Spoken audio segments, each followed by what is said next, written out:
Halo, Assalamualaikum warahmatullahi wabarakatuh teman-teman semua. Apa kabar teman-teman? Mudah-mudahan teman-teman dalam keadaan baik, sehat, dan tidak kurang suatu apapun ya. Amin ya rabbal alamin.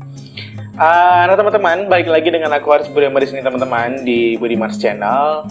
Dan di video kali ini teman-teman, aku lagi pengen ngebahas sesuatu yang sebenarnya ini sudah menjadi isu yang cukup lama di arsitektur ya, atau isu yang cukup mendarah daging ya di dunia anak-anak arsi, yaitu tentang kesehatan mental mahasiswa-mahasiswa arsitektur atau kesehatan mental seorang arsitek gitu. Nah, kenapa aku tertarik banget untuk ngebahas ini teman-teman? Karena beberapa hal ya, aku memang karena juga pernah kuliah di arsitektur, terus sekarang juga bekerja di bidang yang sama, dan juga sekarang mencoba untuk membangun studio sendiri dengan kebiasaan atau daily activity yang sama ya tentang anak-anak arsi itu.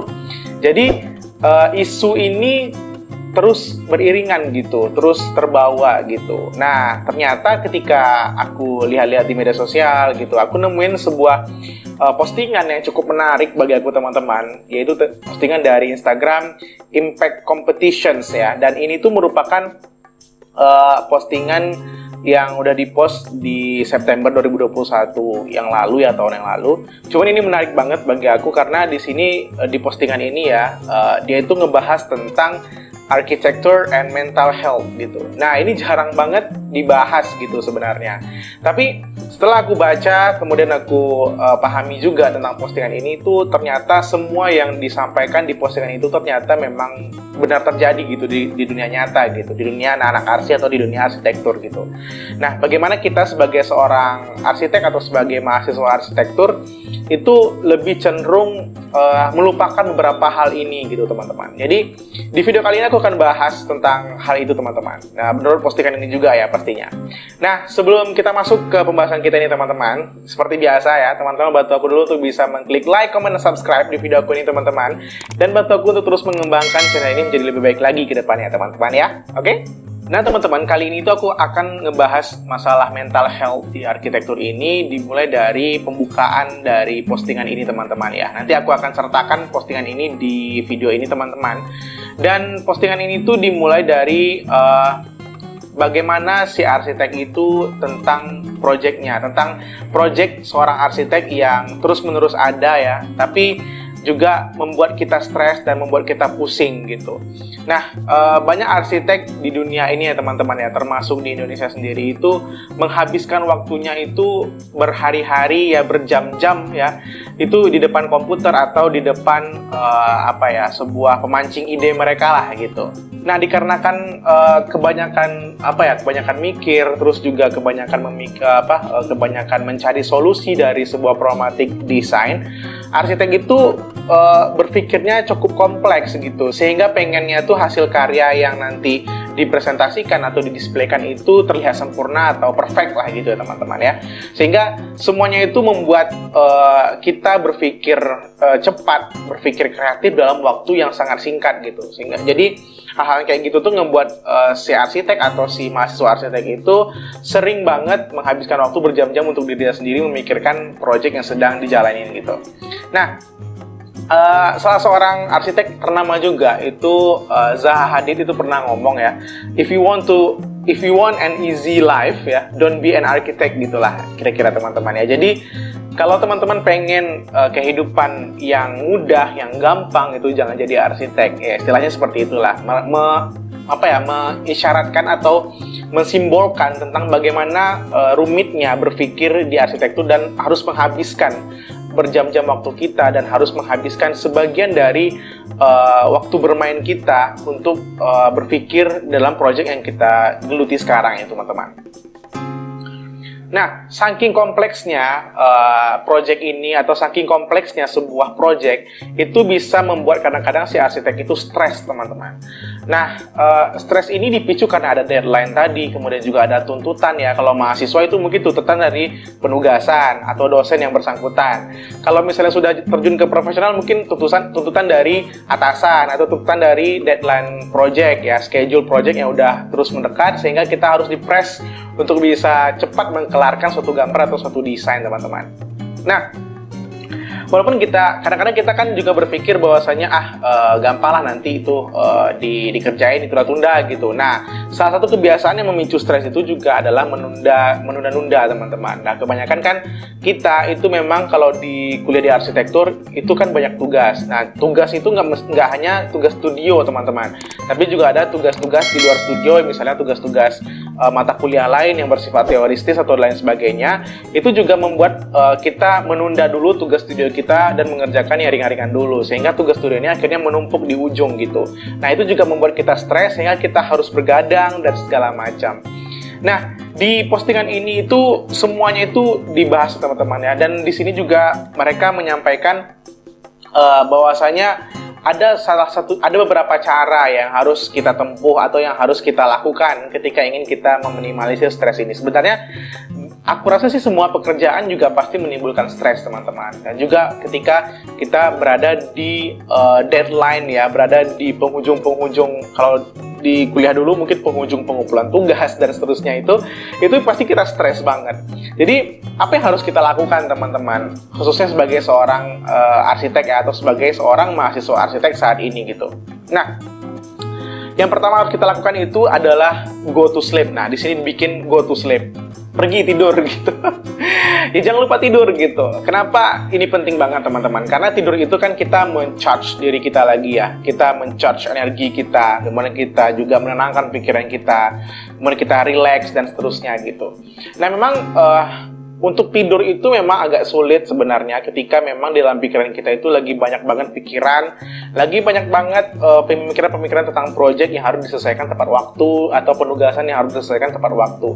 Tapi mau tidak mau dalam kasus ini teman-teman, sebagai seorang mahasiswa arsitektur atau sebagai seorang arsitek, kita harus pandai mengatur waktu kita, termasuk waktu tidur kita teman-teman. Karena sebenarnya kalau aku dulu sih pengalamannya sistemnya itu curi-curi tidur gitu teman-teman. Kalau ada waktu sedikit yang bisa dimaksimalkan untuk bisa istirahat atau tidur, itu kita maksimalkan untuk istirahat.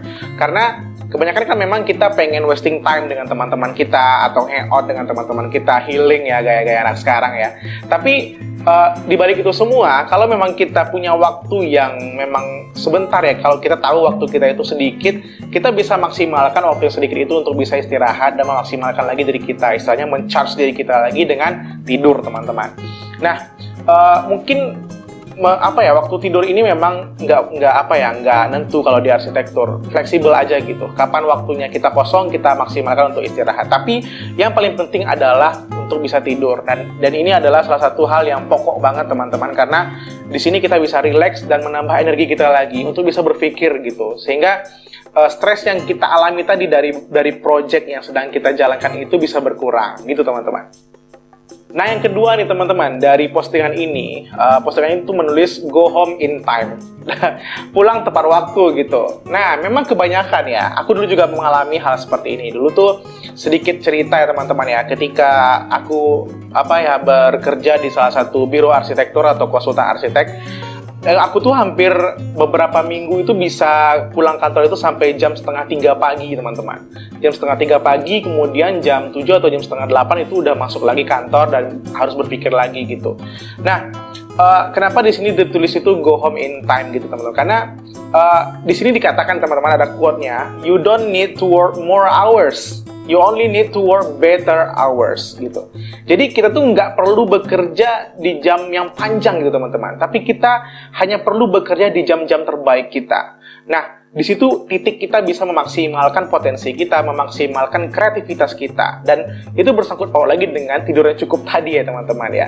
Sehingga ketika kita pulang tepat waktu, kita punya banyak waktu untuk bisa istirahat. Dan besoknya atau nanti setelah kita istirahat, kita relax, kita bisa bekerja di better hours-nya kita teman-teman. Jadi segala sesuatu itu akan lebih cepat selesai ketika kita bekerja di better hours kita daripada kita bekerja di long hours kita ya. Walaupun memang sebenarnya arsitektur itu bekerjanya long hours ya teman-teman ya. Kita jamnya itu memang nggak menentu, tapi ketika kita bekerja dan nemu mood kita, nemu better hours kita, itu akan lebih cepat selesai tuh. Kalau misalnya kita memang fokus dan benar-benar nemuin jam better hours kita gitu teman-teman. Nah, yang ketiga teman-teman, set a daily goal. Dan ini merupakan sebuah poin yang penting juga ya, karena memang seperti yang aku sampaikan di awal tadi, kebiasaan kita itu cenderung suka menunda-nunda sesuatu ya. Walaupun memang menunda sesuatu itu dengan alasan sendiri ya. Ada yang memang ngerjain tugas A duluan, baru ngerjain tugas B, atau ngerjain project A duluan, baru ngerjain project B. Tapi nggak ada salahnya kita men-set daily goal kita, teman-teman. Karena satu hari itu kita harus maksimalkan waktu kita ya. Misalnya kita itu berproses atau bekerja di studio itu misalnya 12 jam atau memang 8 jam satu hari. Nah, dari 8 jam atau 12 jam itu kita set dulu goal kita. Hari ini mau mencapai target apa gitu. Kira-kira hari ini aku bisa mencapai di titik apa? Apakah hari ini bakal keluar sesuatu ide yang baru, atau keluar denah, atau keluar bentuk fasad dan seterusnya gitu. Jadi ada goals yang kita ciptakan setiap harinya, sehingga segala pekerjaan itu setiap harinya itu ada progresnya. Jadi nggak stuck, teman-teman. Karena kalau di arsitektur memang agak kepanjangan mikir ya, kebanyakan mikir, kebanyakan ide, sehingga ketika ide itu kebanyakan, semuanya itu numpuk dan akhirnya ya nggak ada goalsnya satu hari itu, teman-teman. Nggak ada hasilnya gitu. Makanya dari awal sebelum kita start untuk bisa bekerja, kita set dulu goal kita apa nih hari ini. Kalau misalnya goal hari ini udah tercapai, ya udah kita stop sebentar, kita ambil take rest time gitu, ambil waktu istirahat dulu, kayak yang aku sampaikan tadi, untuk bisa istirahat kah, atau misalnya memaksimalkannya dengan tidur dan seterusnya, teman-teman. Nah, yang keempat, teman-teman, dari postingan ini disampaikan juga di sini bahwasanya yang cara keempat untuk mengatasi stres sebagai seorang mahasiswa arsitektur atau sebagai orang yang berpraktek di arsitektur adalah don't worry about things you can control. Jadi jangan terlalu risau terhadap hal yang tidak bisa kita kontrol, teman-teman. Lakukan aja apa yang memang di depan kita ada sekarang. Misalnya kita lagi ngerjain satu project, dan project itu memang agak kompleks gitu, teman-teman. Jadi ketika kita nemuin sebuah problem di project ini, jadi kita coba menyelesaikannya at that time gitu, teman-teman. Jadi apa yang di depan kita aja yang kita kontrol, apa yang di depan kita aja yang kita coba olah atau ulik lagi, teman-teman. Jangan sampai kita ke distract atau dengan dengan kata-kata lain terpengaruh oleh dunia yang lain ya, sehingga kita itu merasa oh ini belum, sehingga kita tuh nggak bisa mengkontrol pikiran kita sendiri, sehingga semuanya itu nggak fokus ke satu titik gitu. Itu yang membuat desain kita atau pekerjaan kita terhadap satu project itu keulur-ulur lagi waktunya. Jadi jangan risaukan tentang hal-hal yang lainnya yang tidak bisa kita kontrol. Jadi cukup kita fokuskan saja di project yang sedang kita kerjakan atau di tugas yang sedang kita kerjakan ini, sehingga kita itu lebih maksimal gitu hasilnya, teman-teman. Di sini juga dibikin quote di sini, you don't control the world around you, you can only control your response to the world. Jadi kita hanya mengkontrol apa yang ada di sekitar kita, teman-teman. Kita tidak bisa mengontrol dunia luar, kita tidak bisa mengontrol orang-orang di sekitar kita. Jadi just control in front of you. Jadi apapun yang sedang kita kerjakan, kontrol aja dulu yang sedang kita kerjakan. Gitu, teman-teman. Nah, yang kelima, teman-teman, workout. Ini sebenarnya hal yang paling sulit juga ya. Aku sendiri pun masih agak sulit untuk bisa melakukan ini rutin ya, teman-teman, ya, workout. Kenapa di sini disarankan workout? Karena memang untuk menjaga stabilitas tubuh kita. Memang tubuh kita itu kan perlu asupan energi yang baru, perlu perlu penyegaran lah ya, perlu peningkatan hormon bahagia, the happiness hormone ya kalau di sini tulis. Jadi sebenarnya kan karena workout itu kita juga memancing hormon-hormon hormon bahagia kita, hormon kesenangan kita, sehingga stres kita tuh juga bisa berkurang dari pekerjaan, sehingga sekaligus untuk bisa merefresh lagi badan kita ya, merefresh lagi otak kita, sistem tubuh kita, metabolisme kita yang mungkin udah berjam-jam kita pakai dan bertahun-tahun, berbulan-bulan yang kita pakai untuk bisa bekerja. Jadi workout juga penting nih, teman-teman. Nah, cara yang keenam, teman-teman, di postingan ini adalah meditate. Istilahnya mungkin meditasi ya, teman-teman ya. Kita take a time lah untuk bisa memeditasi diri kita sendiri, mungkin dengan cara apapun yang membuat kita relax, membuat kita tenang gitu. Atau kita memang orangnya suka sendiri, mungkin kita bisa healing ya, gaya-gaya anak sekarang ya, bisa healing atau bisa belanja, shopping dan lain sebagainya. Itu mungkin bisa meringankan sedikit pemikiran kita tentang sebuah project atau sebuah tugas yang sedang kita jalani gitu. Kalau di sini dituliskan a very minimal form of awareness, only 10 minutes in the morning can do the trick. Jadi ya cukup 10 menit aja satu hari atau di pagi hari untuk bisa memeditasi diri kita. Mungkin kita bisa relaksasi, kemudian kita bisa ya segala macam lah, bisa dari sisi religius ya, mungkin bisa kalau yang muslim mungkin bisa setelah sholat subuh bisa zikir pagi atau bisa mengaji dan lain sebagainya. Jadi mungkin banyak yang bisa kita lakukan dalam hal meditasi ini teman-teman. Tapi ini tujuannya memang untuk merilekskan badan kita lagi, menenangkan pikiran kita, meringankan sedikit stres yang kita alami di pekerjaan kita atau di proyek yang sedang kita jalanin gitu teman-teman. Dan yang terakhir teman-teman, itu adalah always have fun. Nah, you are not a machine. The ideal of human productivity is not acting like a robot. Humans need rest, relaxation, sleep, and play in order to function effectively. Jadi ya kita nggak mesin gitu, jadi ya always have fun, termasuk mengerjakan project. Nah, kenapa always have fun teman-teman? Kalau memang kita mencintai dunia yang sedang kita kerjakan, menyukai dunia pekerjaan kita ini sekarang, kita akan lebih cenderung merasa bahwasanya apa yang kita kerjakan ini adalah hobi yang dibayar gitu teman-teman. Dan memang kita bukan mesin ya, kita bukan mesin. Idealnya manusia itu memang butuh butuh istirahat, butuh relaksasi, butuh tidur, dan lebih butuh bercengkrama dengan orang lain dan berinteraksi dengan orang di sekitarnya. Jadi jangan semuanya itu dibawa rumit sendiri gitu teman-teman. Ketika kita udah stuck di satu pemikiran ya, kita udah stres di satu pemikiran, mungkin kita bisa ajak teman di sebelah kita atau kita bisa hangout dengan teman-teman kita. Take a minute ya, take a time for yourself gitu. Jangan terlalu terkukung dengan apa yang sedang kita hadapi sekarang. Karena always have fun ini juga kadang-kadang wasting time ya teman-teman ya. Tapi kita juga harus pandai mengkontrol waktu kita. Intinya jangan sampai terbuai dan terlena lah dengan waktu yang udah kita sediain untuk hiburan tadi teman-teman. Jadi hanya sekedar saja, tapi paling tidak bisa menumbuhkan relaksasi dalam tubuh kita, menumbuhkan lagi ide-ide baru ya. Apalagi kalau misalnya anak arsitek itu kalau stuck itu, biasanya kalau aku tuh kalau stuck itu pergi keluar ya teman-teman, terus lihat-lihat kanan kiri ya kan. Kadang-kadang ketika kita lihat kanan kiri itu nemu ide gitu teman-teman. Jadi ya udah, waktu nemu ide kita ingat lagi, terus kita catat atau kita foto, dan itu bisa kita jadikan ide untuk bisa di project kita praktekkan gitu teman-teman. Oke teman-teman, aku rasa itu aja dulu video dari aku teman-teman. Intinya adalah tentang arsitektur dan mental health ini itu sangat penting kita perhatikan. Mungkin nggak hanya di arsitektur, di pekerjaan lain mungkin juga perlu kita pertimbangkan tentang efektivitas diri kita terhadap pekerjaan kita, terhadap tugas-tugas kita ya sebagai mahasiswa mungkin.